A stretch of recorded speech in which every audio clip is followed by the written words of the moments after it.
저희가 25절부터 36절까지 읽었는데요. 읽으시면서 어떤 느낌이 드세요? 내용에 쏙 들어오시나요? 아주 그냥 딱 읽으면서 아, 이런 내용이구나, 너무 쉽구나, 그렇게 느껴지시나요? 아니면 이게 무슨 말씀이지? 하고 어렵게 느껴지시나요? 아마도 어렵게 느껴지실 본문일 겁니다. 사실은 로마서에서 가장 어려운 부분이기도 해요, 오늘 본문이. 그래서 참 어렵다는 생각을 하게 되는데요.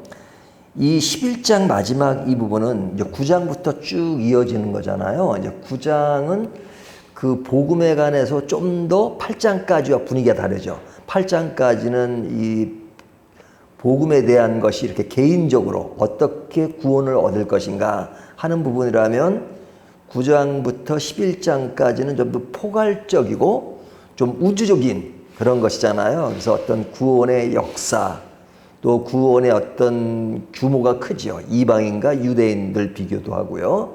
스케일이 좀 큽니다. 그리고 하나님의 약속, 그러면서도 유대인들이 구원되기를 간절히 바라는 그런 사도 바울의 모습이 간절히 소망되고 있습니다. 자, 이 구원이라고 하는 것은 모든 사람에게 열려 있는 것이다 하는 것이 이제 바울이 지금까지 쭉 이야기한 것이죠. 모든 사람에게 열려 있습니다. 그러니까 이스라엘 사람들은 이방인을 우습게 여겼지만 이방인들에게도 복음이 열려 있기 때문에 그들도 이제 구원을 받을 수가 있어요. 그런데 이방인의 구원이 강조되면서 반대작용이 뭐냐면 유대인들이 구원의 대열에서 점점 멀어지고 있는 그런 모습을 피력하고 있죠.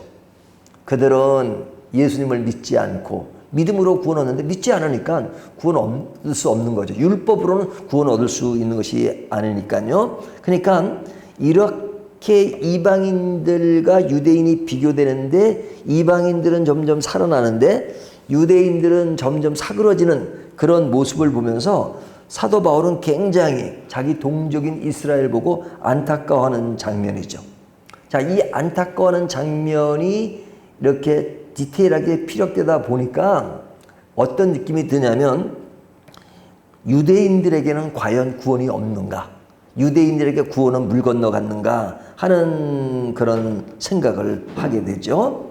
하지만 분명한 사실은 유대인이나 이방인이나 상관없이 믿는 자에게 구원이 있다는 것은 계속 지금 이야기가 된 것입니다. 하지만 바울의 입장에서도 그렇다면 유대인들이 지금까지 온 곳은 무엇이냐? 우리가 구약 성경의 모든 그 내용의 흐름은 이스라엘 백성으로 중심으로 해서 계속 그 사건들이 이어지잖아요.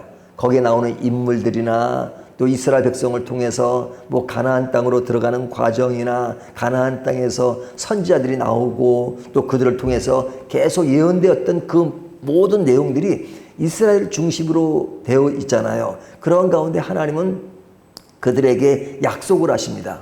아브라함을 통해서 약속하시더니 계속 그 약속이 이루어지는데 그 모든 구약의 역사가 신약에 오면서 구원의 교리가 이야기되면서 그러면 이스라엘의 그동안의 모든 것들은 완전히 없어지는 거냐? 그건 아니죠. 그건 아니죠.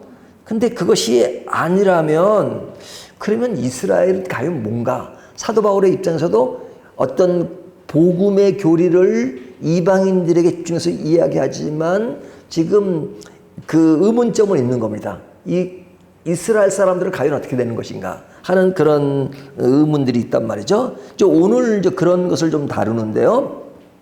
자, 이 부분에 대해서 이제 무엇을 먼저 얘기하냐면요. 우리가 제일 시작하는 25절을 보면 형제들아 너희가 스스로 지혜 있다 하면서 이 신비를 너희가 모르기를 내가 원하지 아니하노니 이 신비는 그러죠. 자, 어떤 단어가 두 번 반복되죠? 신비라는 단어가 반복되죠. 이 신비라는 단어가 지금 반복됩니다. 여기 보면 신비라는 단어가 세 번 나오나요?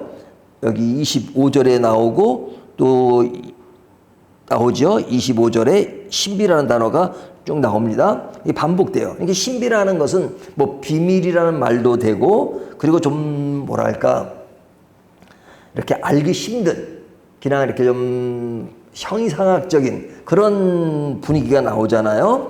자, 이 신비에 관한 이야기를 하는 것이에요. 근데 그 신비가 뭐냐? 뒤에 보면 이 신비는, 그러죠? 25절. 이 신비는 이방인의 충분한 수가 들어오기까지 이스라엘의 더러는 우둔하게 된 것이라. 자, 이 신비가 뭐라고요? 이방인의 충만한 수가 들어오기까지. 그러니까 이방인들이 구원을 얻는 그 숫자가 계속 많아지는 것을 충만한 수라고 말하죠. 그러니까 이것이 지금 바울이 복음을 전파하고 전파되면서 일어나는, 또 그 전서부터 시작해서 지금까지 계속 일어나고 있는 그 이방인이 구원받은 숫자에 대한 이야기죠. 그 숫자를 몇 명이라 이렇게 말하진 않지만 어떻게 말해요? 충만한 수가, 그러죠. 충만한 수가. 그러니까 충만한 수가 예수를 믿게 되는 거예요. 이방인들이. 반면에 유대인들은 어때요? 여기 보면 이스라엘의 더러는 우둔하게 된 것이라. 자, 이 이방인은 점점 숫자가 늘어나는 충만한 수로 이야기하는데 이스라엘 사람들은 더러는 우둔하게 되었다. 그러니까 전제가 뭐냐면 이방인은 없는 곳에서 있는 것으로 많아지는 거죠. 충만하게 되는 것이니까.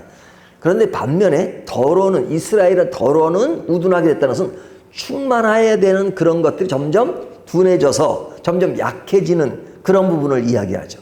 그러니까 지금 숫자를 이야기하는 겁니다. 몇 명이라고 얘기하지만 이방인들은 많아지고 이스라엘 사람들은 점점 그런 약해지는 그런 모습을 현재 상황에서 이야기하는 겁니다. 현재 상황에서. 자, 이 현재 상황에서 얘기하지만 이 말 속에는 어떤 시제가 있어요. 어떤 시제가 있냐면 미래에 대한 예고가 있는 거죠. 미래에 대한 예고. 그러니까 미래에 대한 예고는 뭐냐면 지금까지는 이방인의 수가 충만해지고 있지만 그러나 이것이 무한정은 아니죠. 앞으로도 계속 이방인의 수가 그냥 계속, 이방인은 계속 늘어나고 유대인은 계속 줄어들고 이게 아니잖아요. 그러니까 이 이방인들에게 충만한 수도 제한이 있단 말이에요. 한정이 있단 말이에요. 언제까지, 어느 시점이 되면 그것도 한계가 있다는 거죠. 또 이스라엘이 끝난 거냐? 아닙니다. 끝나지 않고 그들에게도 한계가 있다는 겁니다. 그러니까 어느 시점이 되면 충만한 수도 한계가 있고 또 더러는 약해지는 것도 한계가 있다는 겁니다. 그러니까 언제 한계가 있느냐? 그 시간은 알 수 없죠. 몇 명까지나 그것도 알 수 없죠. 뭐 어떤 사람은 뭐 14만 4천이다. 다 그런 잘 성경을 잘못 해석한 거죠. 그러니까 그 숫자는 우리가 알 수 없지만 그러나 바울 시대 때 이야기하는 것은 이방인이 충만, 유대인들이 약화되고 그러나 그것은 언제까지 그럴지는 모른다 하는 것을 이야기하죠. 그러니까 신비예요. 잘 모르니까 신비인 겁니다. 자, 그런데 이렇게 이야기가 되어지면서 지금 계속 이어지는데 26절을 보면요. 제일 어려운 본문입니다. 그리하여 온 이스라엘이 구원을 받으리라. 자, 이 말씀 잘 보세요. 그리하여, 자, 지금은 이렇게 되고 있는데 그리하여 온 이스라엘이 구원을 받으리라. 자, 이스라엘이 구원을 받는데 몇 명이 받아요? 몇 명의 이스라엘 사람들이 구원을 받는다 그래요? 받으리라는 게 미래죠. 얼마나 받는다 그래요?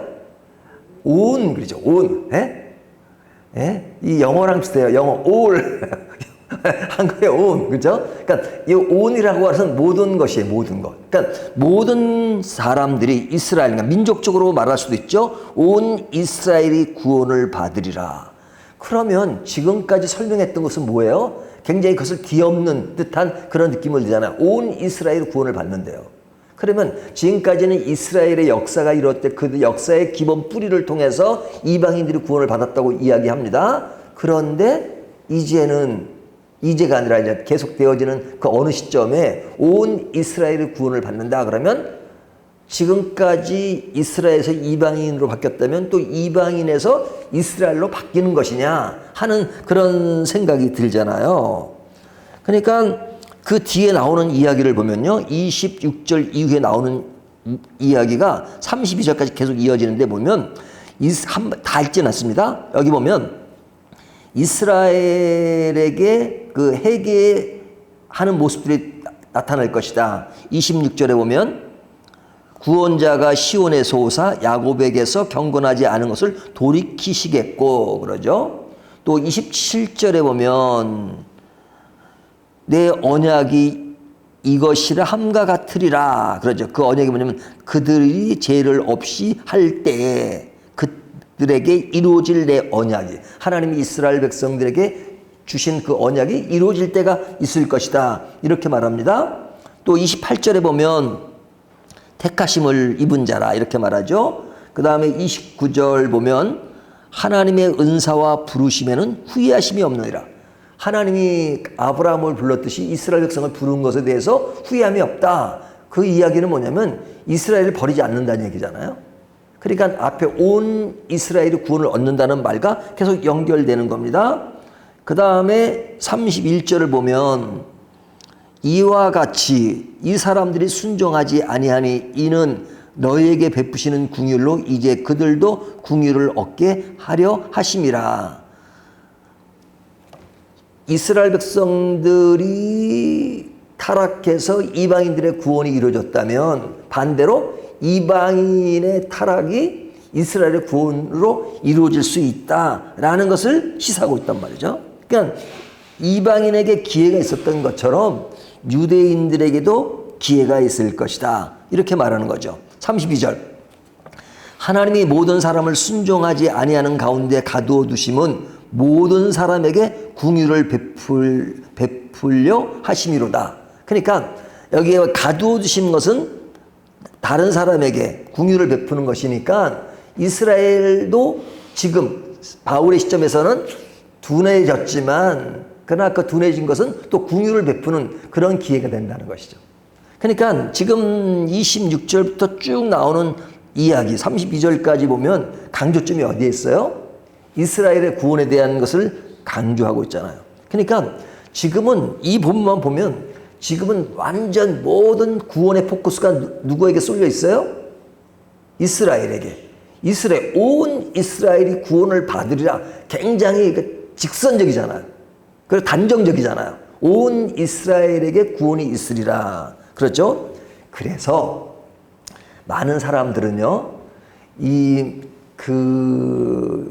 미래에 되어질 일들에 대한 이야기를 할 때, 그러니까 다니엘서나 요한계시록을 이야기할 때 늘 이스라엘을 중심으로 이야기하는 사람들이 있어요.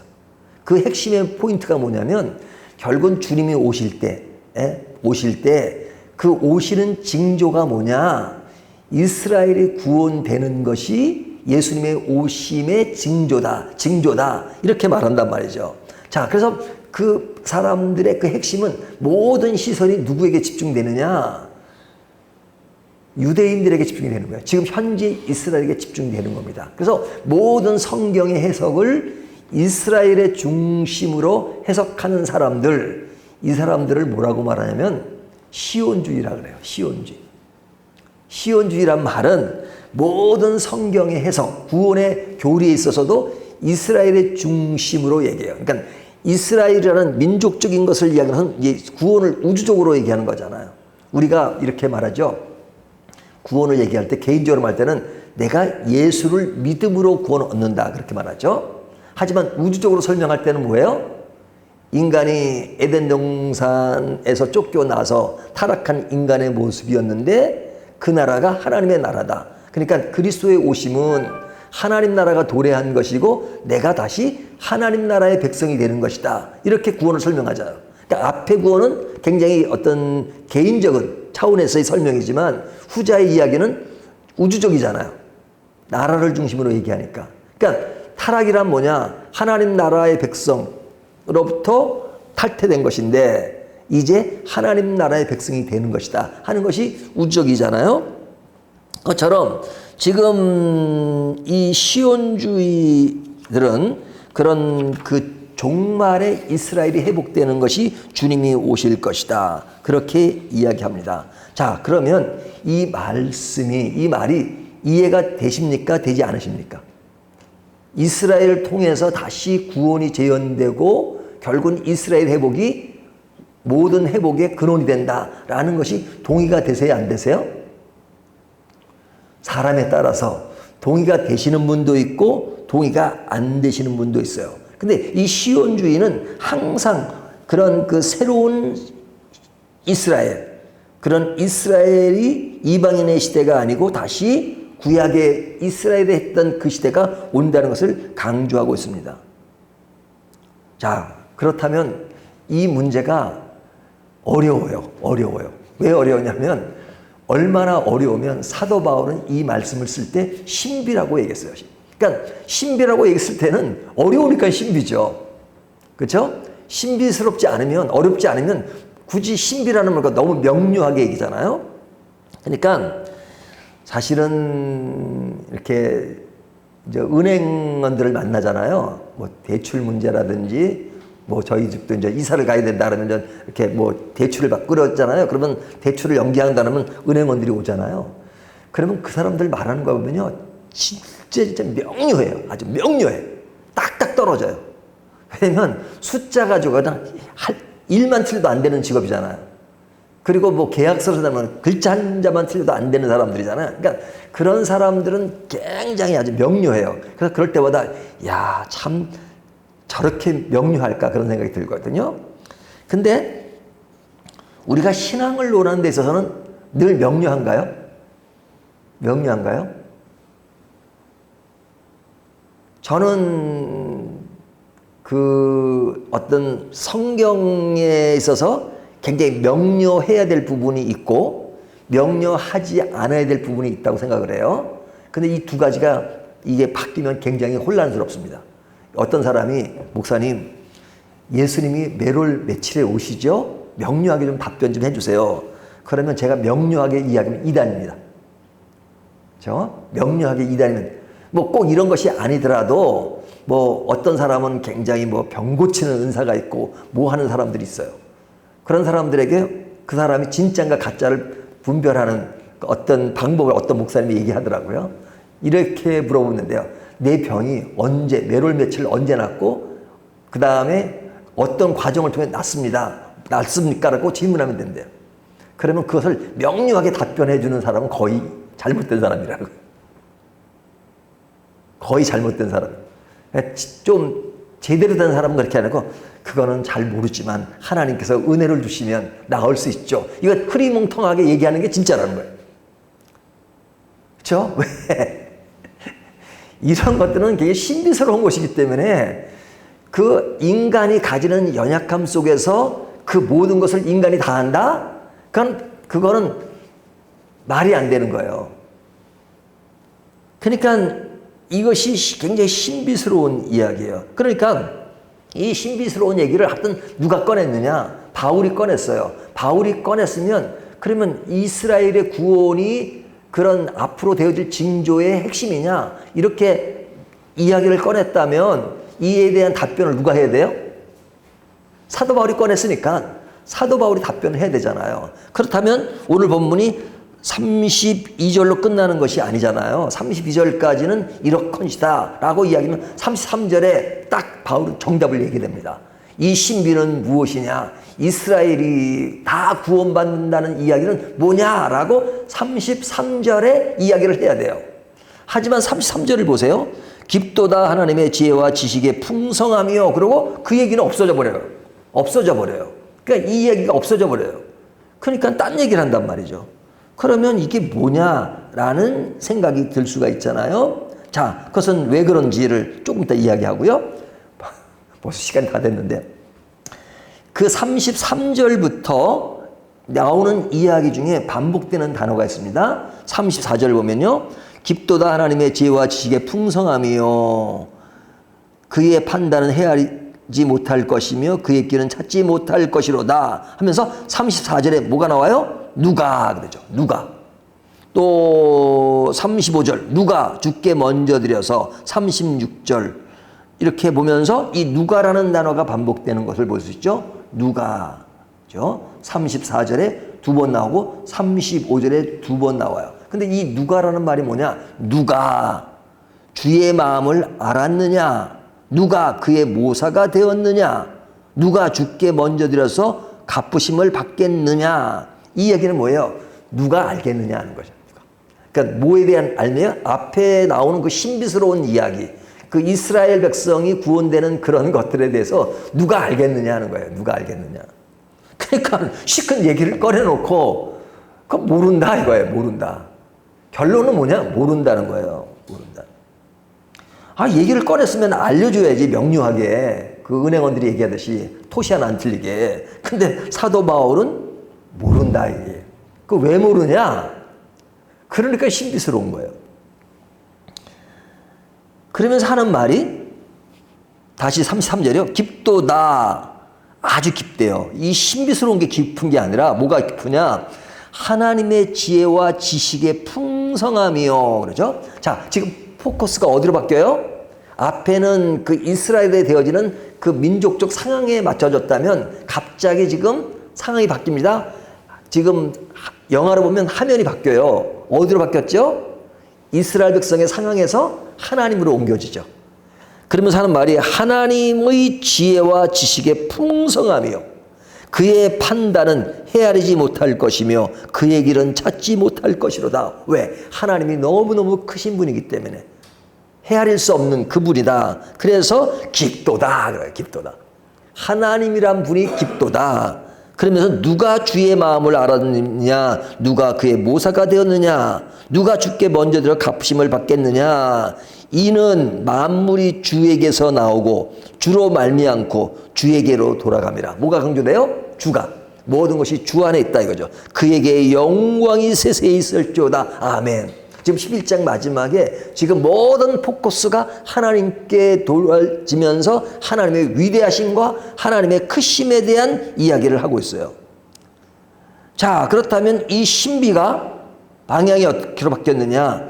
상황과 논리와 추측에서 빠져나옵니다. 사람들은요, 신앙생활 할 때 어디에 관심이 많아요? 상황, 논리, 추측, 모르는 것이면 다 알아야 돼, 다 알아야 돼. 그러나 사도 바울은 그런 것을 지금 어디로 바뀌었어요? 관계로 바뀌어요, 관계. 어떤 관계? 하나님을 아는 것. 하나님을 아는 것. 그러니까 우리의 신앙이라는 것이 뭐냐? 저는 늘 강조하는 것이 상황의 문제가 핵심이 아니라 관계의 문제입니다. 믿으면 하나님 자신을 믿는 것이지 하나님이 주신 능력, 하나님이 주시는 뭐 어떤 것, 하나님이 주시는 선물, 그것이 신앙의 핵심이 아니에요. 신앙이 탈선되는 것이 왜냐? 늘 상황과 또 내게 주어지는 어떤 것에 관심을 가지니까 문제예요. 물론 그런 것을 베푸시는 하나님이시죠. 하지만 신앙의 근본 뿌리는 하나님을 믿는 것이고 예수 그리스도를 믿는 것이지 하나님이 주신 선물이 뭐고 그런 것에만 집중하는 것은, 그러면서 하나님을 잊어버리는 것은, 그것은 신앙이 왜곡된 것이란 말이죠. 근데 우리가 살면서 모르는 것이 얼마나 많아요. 그리고 알 수 없는 것들이 많잖아요. 그러니까 신비한 것이 많아요. 자, 그러니까 사람들은 화끈한 것을 좋아해요. 모든 것이. 분명하게 얘기죠. 하지만 하나님의 세계를 다 아는 것은 아니란 말이죠. 하나님이 여백으로 남겨두신 분이 너무너무 많아요. 바울이 교주였다면 이야기했을 겁니다. 명료하게. 예? 근데 사도 바울은 교주가 아니에요. 오늘날 교주들은 명료합니다.